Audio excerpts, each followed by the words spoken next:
You're watching Poorly Drawn History, and I don't know why. It's a terrible show. This king beat Rome so hard he lost. In 280 BCE, 62 years before Hannibal crossed the Alps, Pyrrhus brought 20 war elephants into Italy. At Heraclea, Rome met elephants in battle, its first recorded encounter. The horses saw the giants, heard the trumpeting, caught the unfamiliar scent, and bolted before contact. The cavalry line tore open. Pyrrhus reached for the kind of victory that ends wars. It did not end this one. Every time he proved he could beat Rome, his chance of defeating Rome became smaller.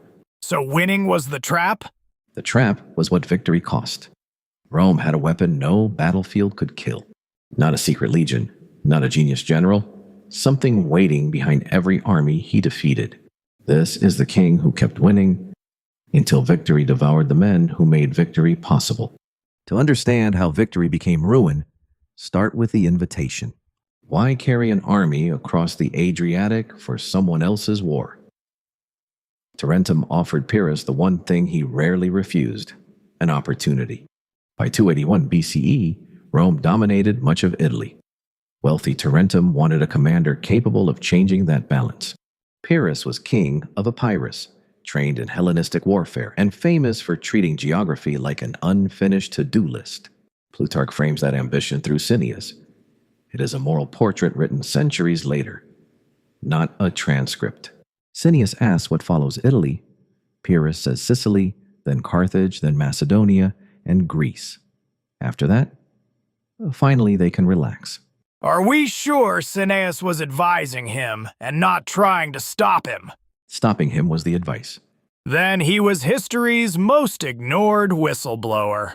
Pyrrhus crossed with infantry, cavalry, archers, slingers, and 20 war elephants. A storm scattered the convoy, but the surviving force gathered at Tarentum. Tarentum invited a savior. Pyrrhus took command and began drilling and conscripting the people he had come to save. Hired kings have terms of service. The first major clash came near Heraclea. Pyrrhus had not yet been joined by his Italian allies and decided at the Cirrus to wait for them. Plutarch says the Romans tried to cross before those reinforcements arrived. Pyrrhus stationed troops on the riverbank to check a Roman crossing. Plutarch says the infantry crossed at a ford, while cavalry drove through at several points. Fearing encirclement, the river guard withdrew. Instead of barbarians, Pyrrhus found disciplined watches and formations. Plutarch has him admit the Roman arrangement was not at all barbarian. The easy campaign had filed a complaint. Pyrrhus rode out with 3,000 cavalry, hoping to catch the Romans scattered and disordered during the crossing. Instead, he found their cavalry advancing in good order. In the fighting, a Frentanian cavalry officer killed Pyrrhus's horse, and the king's companions rescued him. Why was another man dressed like the king? Probably to draw attention away from Pyrrhus. Or because there were two Pyrrhuses? There were not two Pyrrhuses. The infantry lines crashed together and refused to break. Plutarch preserves a tradition that the battle's fortune changed sides 7 times. The exact sequence does not survive. Neither phalanx nor legion could force the future to choose. Plutarch says the Roman horses panicked before they reached the elephants and bolted with their riders, throwing the cavalry into confusion. A much later Roman account, Florus, adds the elephant's huge bulk, unfamiliar appearance, smell, and trumpeting. Pyrrhus unleashed the Thessalian cavalry into the confusion and shattered the Roman horsemen. We do not have his battle plan. We have the wreckage. An infantry fight no one could settle.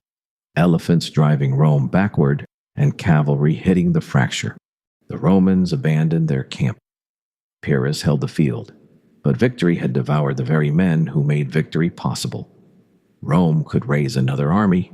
Pyrrhus could not raise another generation of veterans. Some southern allies joined him. Pyrrhus marched north, expecting Rome's network to peel away. But the crucial Latin alliance held, and the political structure survived. Pyrrhus had also lost experienced soldiers and senior associates. Rome could call on citizens and allies across Italy. Pyrrhus could not order another veteran army from Epirus. The elephants created the opening that won the battlefield. They did not solve the campaign behind it. Pyrrhus had defeated the army in front of him. Now he discovered that Rome was the system behind it.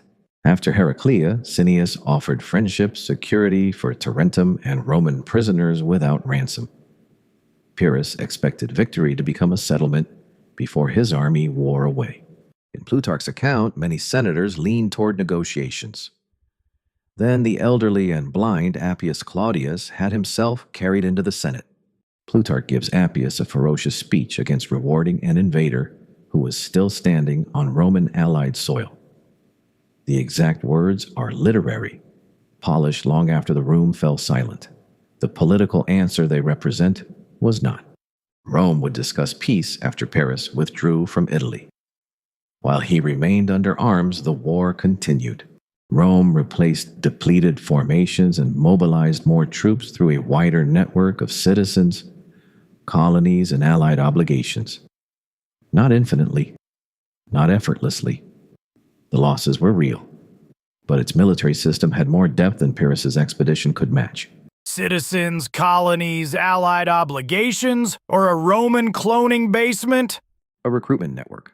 That is exactly what a cloning basement would call itself. No, Heraclea had not ended the war.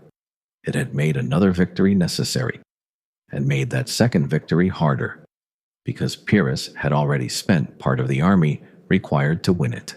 The next major battle came near Asculum in 279 BCE. Pyrrhus needed a result that would reconnect him with allies. What followed is disputed. Plutarch's main version describes 2 days.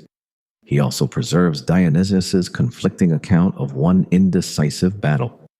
Our diagrams are tidier than the evidence. 2 days or one battle? Convenient? It is called incomplete evidence. That's what edited evidence calls itself. No editor required. We have late conflicting accounts and an incomplete record. In Plutarch's version, woods, broken ground, and a river initially blunted the system Pyrrhus depended on.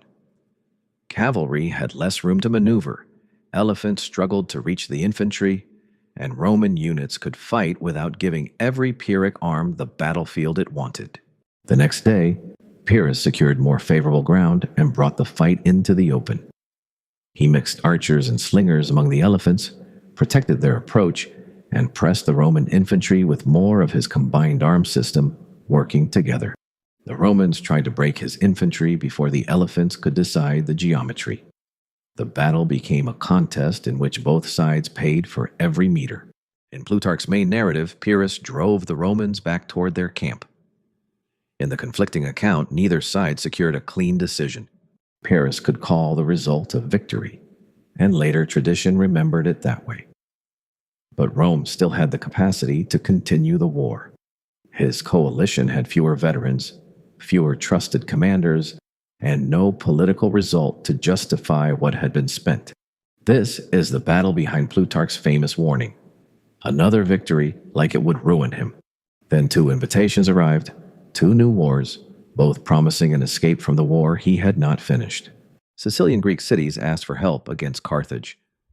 Macedonia was also in crisis. Pyrrhus had 2 invitations to become indispensable. He chose Sicily. Rome refuses peace, then 2 new wars invite him away? Macedonia and Sicily had their own crises. Someone knew he couldn't resist being needed. No conspiracy was required. The Tarentines had hired him to fight Rome. Not every Mediterranean emergency. Pyrrhus left a garrison, ignored them, and sailed away. At first it worked.